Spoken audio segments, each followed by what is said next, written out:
Shalom, Yasha'Allah, Shalom, Shalom. Call Allah Yahweh. By Shema Mashiach, Woman Like Yahweh. Wawa Kakadash, Atazamon, Kabakabayam, Esquire, Wa, Kwam Yasha'Allah, Ahabatam Akim, Wa Akwa. Amen. We back at it with another video through the Spirit and Power Yahweh by Shema Mashiach, Woman Like Yahweh, Hatazadakia. You already know what time it is. Sirach 8, man. Let's get into it. Sirach chapter 8, verse 1. It says, strive not with a mighty man, lest thou fall into his hands. Meaning, guess what? Stay in your damn lane. Don't strive with a mighty man, lest thou fall into his hands. Stay in your lane. You understand that? I was thinking about that literally 2 seconds ago before I made this video.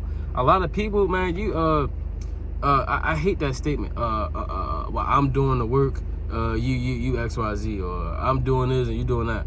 At the end of the day, the Lord don't need nobody. The Lord don't need nobody. The Lord don't need me making this video right now. The Lord don't need you doing whatever you doing the work. You don't need that, man.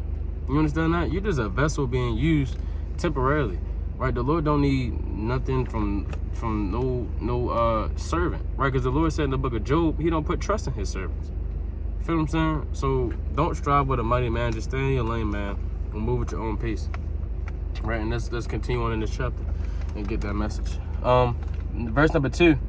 Be not at variance with a rich man, lest he overweigh thee, for gold hath destroyed many, and perverted the hearts of kings. Right? And that's a lot of our people, because we are kings, right? That's a lot of our people, right? They get into it, right? They having this much money, I'm having this much money, and you try to keep toe to toe. And from you chasing all that damn money, it driveth away sleep, right? Verse number 3 says, strive not with a man full of his strive not with a man that is full of tongue, and heat not wood upon his fire.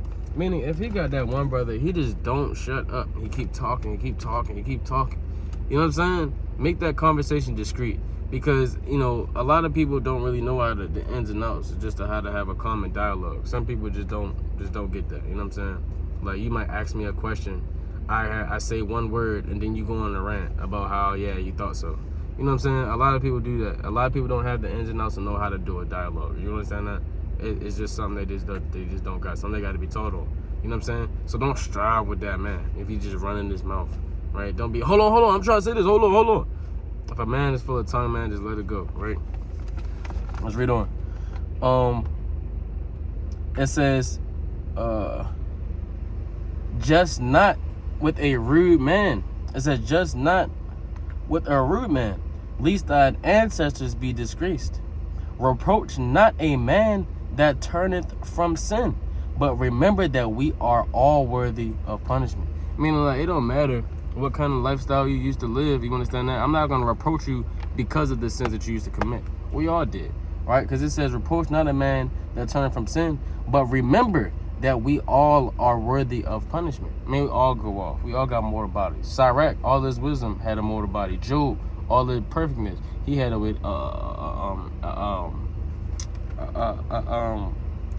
mortal body. You understand that? Let me get a precept in the book of Galatians, chapter 1 and verse 10. Right?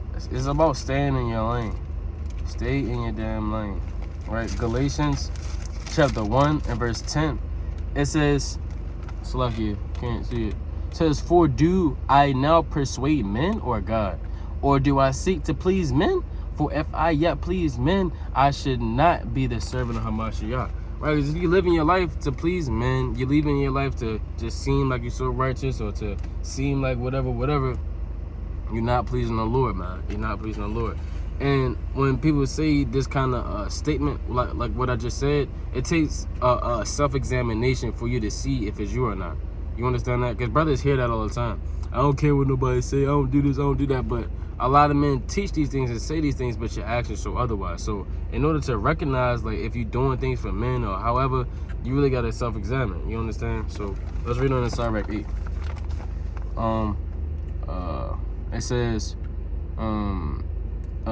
dishonor not a man in his old age, for even some of us wax old. Rejoice not over thy greatest enemy being dead, but remember that we all die. Right? So even though you hated that man, whatever it may be, your greatest enemy, he might have been put to death by the Lord, but guess what? You're gonna die the same death, right? We brought that out a couple videos ago on Ecclesiastes 2. Let's read on. It says, Salaki. It says, rejoice not over thy great. Oh, Salaki. Oh, I like this precept. Sirach 8:8.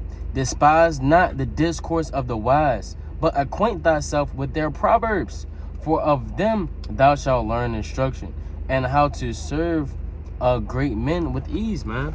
Right? Don't despise the discourse of the godly, man. You understand that? You want to acquaint yourself with their proverbs, because like I keep bringing out in this Sirach series, the mindset that you have is who you're going to be, man. If all you talk about is the scriptures and righteous things and how to do XYZ and how not to do XYZ, man, this is how you acquaint yourself, right? You're learning how to serve kings. You learn how to serve the Lord better, right? Let's go to Proverbs 15.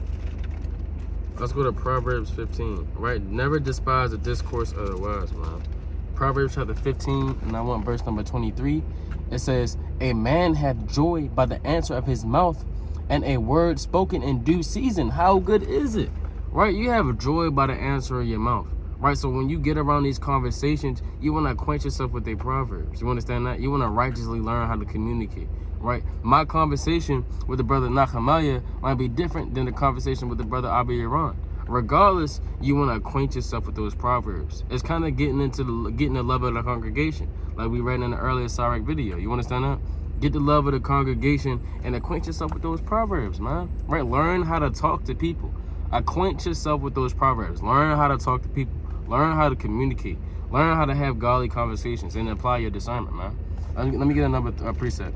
And Psalm chapter 34 and verse number 13.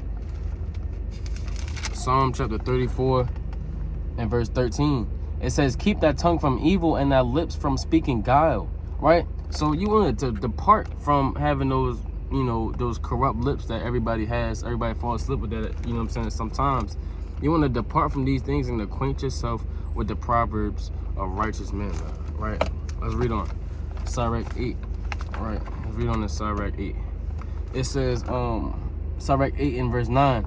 It says, miss not the discourse of the elders, for they also learn of their fathers, and of them thou shalt learn understanding, and to give answer as need require. I love talking to the elders, man. I love talking to the elders. I love when they teach me and when they tell me stories. Sometimes you get the elders that they like extra long-winded, but it's okay, man. It's okay, right? Because you learn life lessons just from listening to them, right? You learn life lessons just from listening, man. You don't have to experience everything and go through the worst of the worst just to learn the life lessons.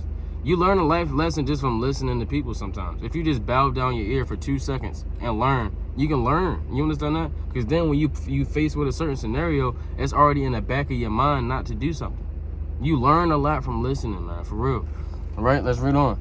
Miss not the discourse of the elders, Salakia. Kindle not the coals of a sinner, lest thou be burnt with the flame of his fire. Right? Because here you go, you tempting somebody in the world. Here it is, you're on the truth, and you got somebody in the world. And you're like, oh yeah, you lucky I ain't hit that blunt, man. I'd have smoked the shit with that blunt. And here he go. He roll up another one and give it to you. You just kindled his fire. Now you about to now you about to burn up with him because he just got you to go off because you tempted him. Right here it is. You in the truth and you tempting the damn Jake in the world. Like he not gonna give in. Yeah, for real, yo. You can't be doing that, yo. Let's read that again. Kindle not the coals of a sinner, lest thou be burnt with the flame of his fire, man. So if I might have a conversation with family or, a couple of my childhood friends, man, I'm not coming up to them like, just making unnecessary jokes or attempting them to do unnecessary things that they know I don't get down with, man. You understand that? You gotta move in wisdom when you with your, you might have worldly friends or you might have worldly family. Everybody has worldly family. You know what I'm saying? Or you just in the world, right? You gotta be wise with the things you say, how you move, you know what I'm saying? Because you can end up going off and being judged for the same thing they being judged for. Yet you in the truth and they in the world. Let's read it again. Verse 10. It's verse 11. Rise not up in anger at the presence of injurious person, lest he lie in wait to entrap thee in thy words. Lend not unto him that is mightier than thyself, for if thou lendest him, count it but loss. right? Meaning like be wise with your talents, man, right? Be wise with the things you got. Let's read on. It says, be not surety above thy power, for if thou be surety, take care to pay it. Go not to law with a judge, for they will judge for him according to his honor. So meaning like, now these last couple of verses is going into like, don't, okay, boom. I'm sitting in a chair, right? And it's 3 other people around me. I know the 3 other people around me, they're cool, they're friends, and they know what's going on, right? They know what's going on. They have a line, they have an allegiance, they have an alliance. I'm not gonna go to try to persuade these men to turn on each other for my favor, right? But this is going into, in this truth, man, you have to have a level of discernment, but you righteously have what is the word? Salaki, what is the word? You righteously have wisdom. You righteously have subtlety, right? Subtlety, right? Righteous subtlety in this truth. Let's read that last precept again. It says, go not to law with a judge, for they will judge for him according to his honor, man. Meaning, like, in this truth, you have righteous subtlety, right? If you know somebody one-on-one a little bit more than you know the other, but yet you're hearing the whole matter, sometimes that judge might, you know, it'll go like that, right? So you have righteous subtlety, and to know when, that's not necessarily respect of persons, right? Well, keeping in mind, you know, the law of respect of persons, right? Keeping in mind that there's not a respect of persons, because sin is not an option, right? Obviously. But righteous subtlety is going to lead you to know, okay, boom, let me not do this here because I know this might be biased, or let me not do this here because this might be biased, right? That's something that we all go through in this world and in this truth right now, all right? This might be a little bit too high of a level for some people, but let's read on. It reads, travel not by the way with a bold fellow, lest he become grievous unto thee. For he will do according to his own will, and thou shalt perish with him through his folly. Strive not with an angry man, and go not with him into a solitary place. For blood is nothing in his sight, and where there is no help, he will overthrow thee. Consult not with the fool, for he cannot keep counsel. Hold on. Now you want to know how to put yourself in the right position at the right time. Like I said, it's righteous subtlety, right? Don't put yourself in positions to where as though you out of luck, or know how to put yourself and not have yourself around the right men, and to have yourself in the right position. You understand that? Don't continually be around a man that you know that don't give a damn about you, right? Let's read on. It says, consult not with the fool, and for he cannot keep counsel, right? Because sometimes you might have to give a brother counsel. He might be going through something, and you giving them counsel. But at the end of the day, what the Lord say? Let's get that precept in Titus 3 and 10, man. Let's get this precept in Titus chapter 3 and verse number 10, right? This is very important, right? This Sirach is going to teach you who to hang with and who not to hang with. Titus 3 and 10. A man that is an heretic at the first and second admonition reject, knowing that he is subverted and sinneth, being condemned of himself, man. Because you might give a person counsel, you might give them some advice, whatever it may be. If they just can't come out with it, you understand that? If they can't understand it, it really boils down to pride and self-justification, like we talked about in the last chapter, man. You understand that? It boils down to that. So don't even give them counsel, man. Just leave them alone, right? It's first and second admonition, reject. Leave them alone, right? Because that's a fool at the end of the day. A fool. Let's read on. It says, do no secret thing before a stranger, for thou knowest not what he will bring forth. So throughout this chapter, Sirach is telling you how to like righteously be aware of your surroundings, how to righteously, you know what I'm saying, like know who you hanging around, how to righteously move, right? And you know what I'm saying, how to move, man, right? How to move with trust, who you trust, how you trust them, what you say, what you doing, what you pulling out. In the world, Jake go to the gas station, pull out a wad just to get the dollar bill, right? That's off as hell. Scripture said, do no thing before a stranger, right? Let's read on. It says, open not thine heart to every man, lest he require thee with a shrewd turn, man. right? So everybody don't deserve the need to know your business. Everybody don't deserve to even be around you. Watch who you be around in this truth, man, at the end of the day. Because men will take advantage of you. It just is what it is. We're in these mortal bodies.